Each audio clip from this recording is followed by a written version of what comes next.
دیکھیے 3 پرابلمز ایسے ہیں انسانی تمدن کے جن کا کوئی حل انسان نہیں کر سکتا۔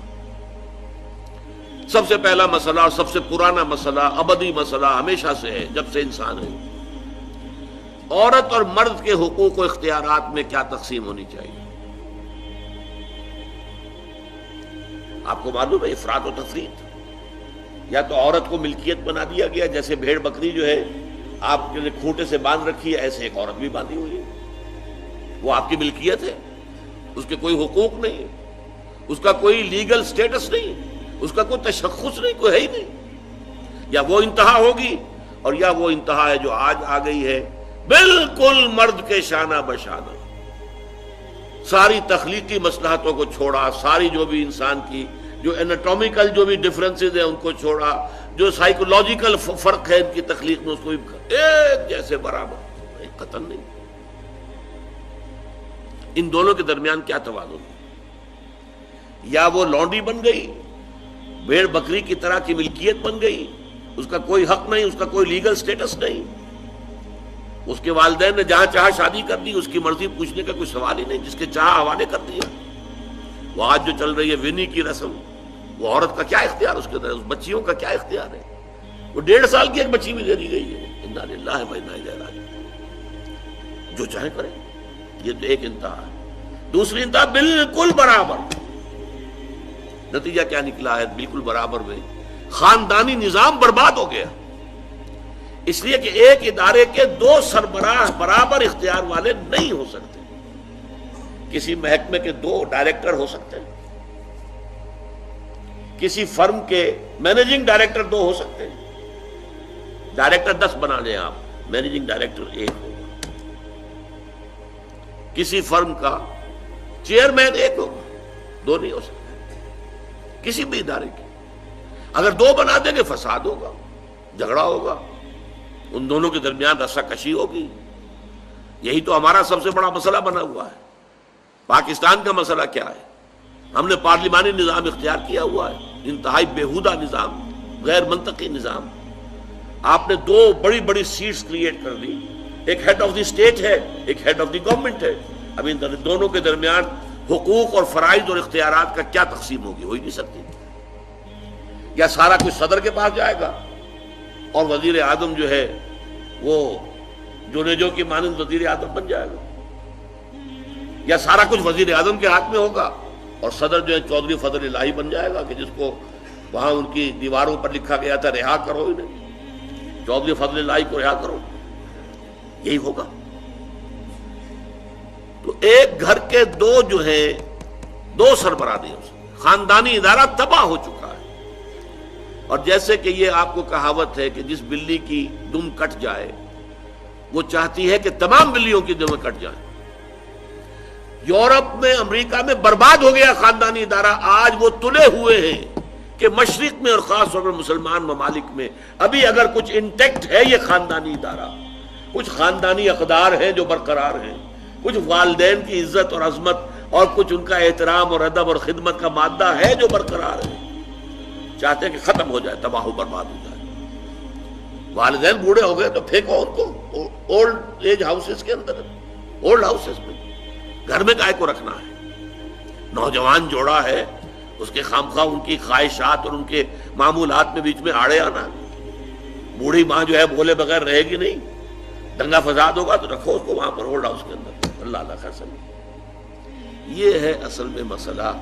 اب عورت اور مرد کے درمیان کیا توازن ہو، انسان نہیں سوچ سکتا۔ دیکھیے انسان یا مرد ہوگا یا عورت ہوگی۔ مرد سوچے گا تو وہ اپنے اعتبار سے سوچے گا، عورت کی نفسیات کیا ہے، عورت کے احساسات کیا ہیں، اس کو کیا پتا۔ عورت سوچے گی تو اپنے اعتبار سے سوچے گی، مرد کے احساسات کیا ہوتے ہیں، مرد کی نفسیات کیا ہوتی ہے، اسے کیا پتا۔ لہذا یا ادھر کا ہوگا یا ادھر کا معاملہ ہوگا۔ ایک ہی ذات دے سکتی ہے آپ کو نظام، جو مرد کی بھی خالق ہے عورت کی بھی خالق ہے، اسی نے بنایا دونوں کو، اور دونوں ہی اس کے لیے اولاد کے مانند ہیں۔ یہ حدیث نبوی کا ترجمہ کر کے بتا رہا ہوں آپ کو۔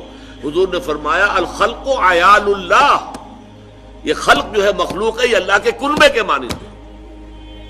تو مرد بھی اللہ کے اس کنبے میں شامل ہے، عورتیں بھی شامل ہے. اس نے نظام دیا، شادی بیاہ کے یہ قوانین ہونے چاہیے، طلاق وغیرہ کا یہ مسئلہ ہونا چاہیے.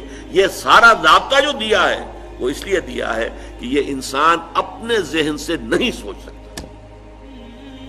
آج تباہی آ گئی ہے مغرب کے اندر، شادی کرنا ہی نہیں چاہتے. We are living together. شادی کریں گے تو نتیجہ پتہ ہے کیا نکلتا ہے؟ آپ نے اپنی بیوی کو طلاق دی، سب سے پہلے تو یہ کہ آدھی پوری آپ کی جو ملکیت ہے اس کا آدھا حصہ دے دیے اسے.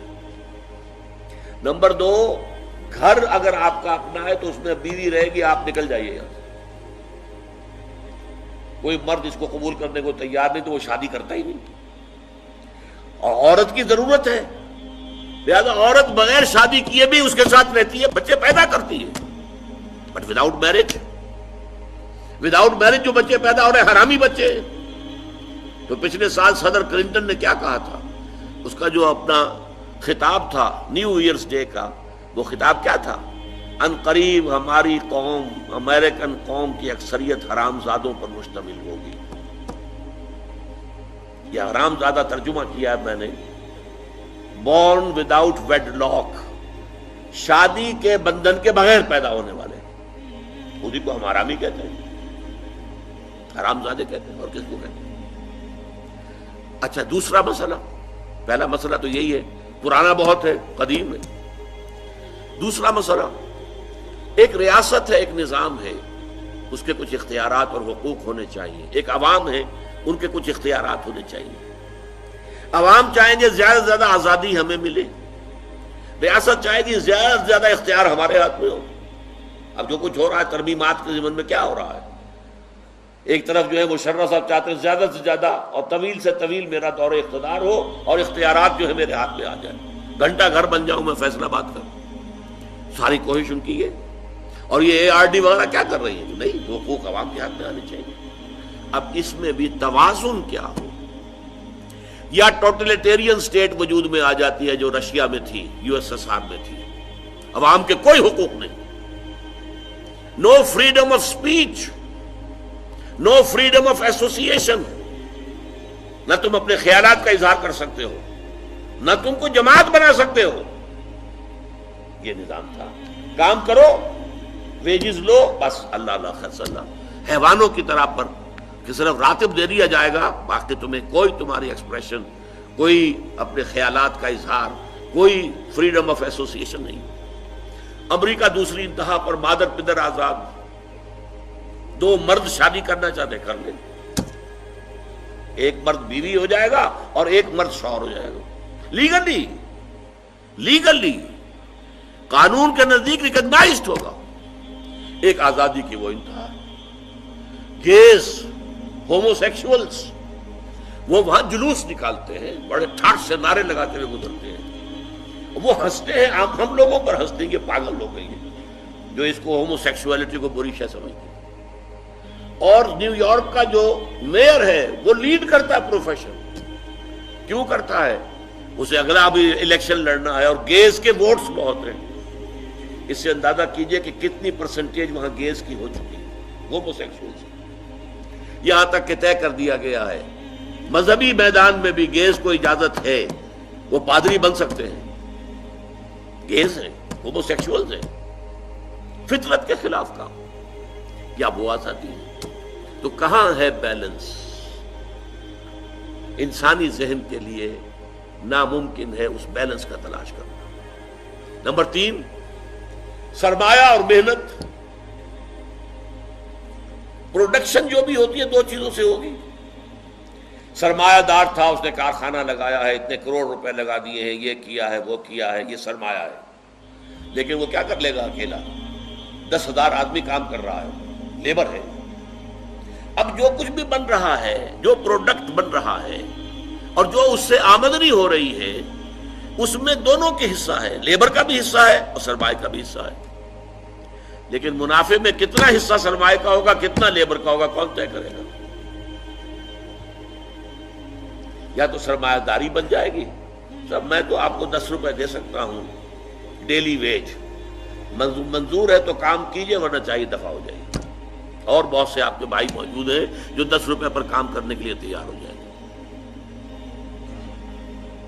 ساری دولت سمٹ کر جا رہی ہے کارخانے دار کے ہاتھ میں۔ کیپٹلزم جو کیپٹل ہے، جو سرمایہ ہے، اصل جو ہے دولت اسی کی طرف، روپے کو روپیہ کھینچتا ہے، پیسے کو پیسہ کھینچتا ہے۔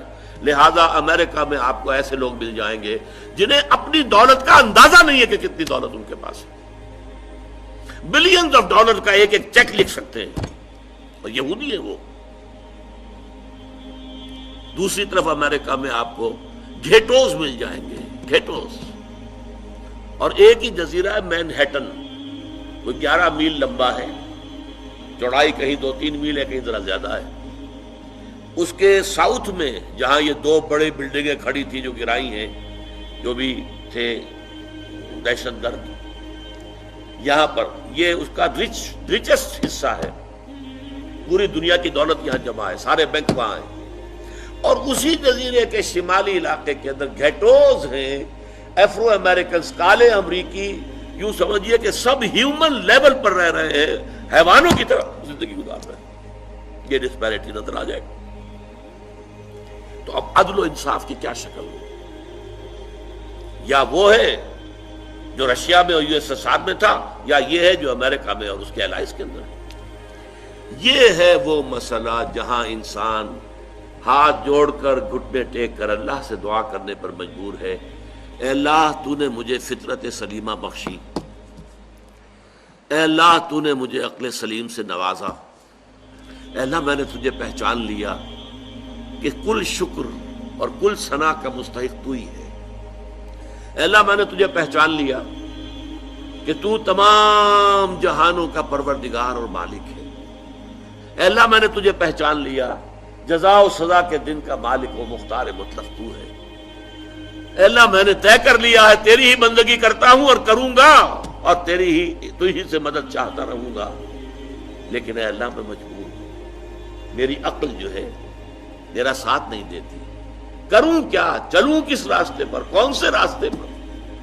یہ عملی حصہ ہے دین کا، وہ سارا تھا فکری، نظری، ایمانی حصہ، الحمدللہ رب العالمین الرحمن الرحیم مالک یوم الدین، یہ کیا ہے؟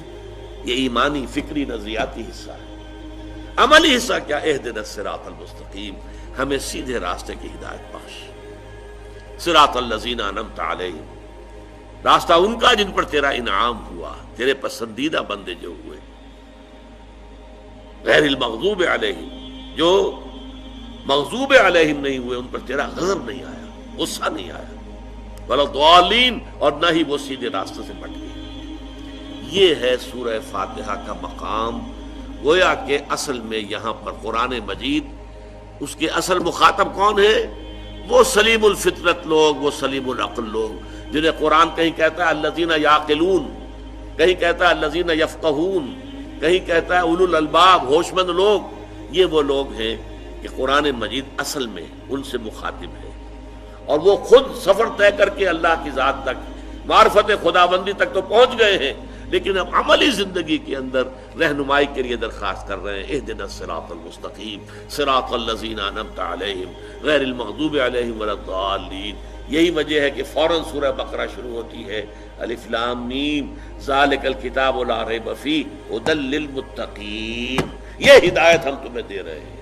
یہ قرآن جواب ہے اس دعا کا، اہدنا الصراط المستقیم صراط الذین انعمت علیہم غیر المغضوب علیہم ولا الضالین، آمین یا رب العالمین۔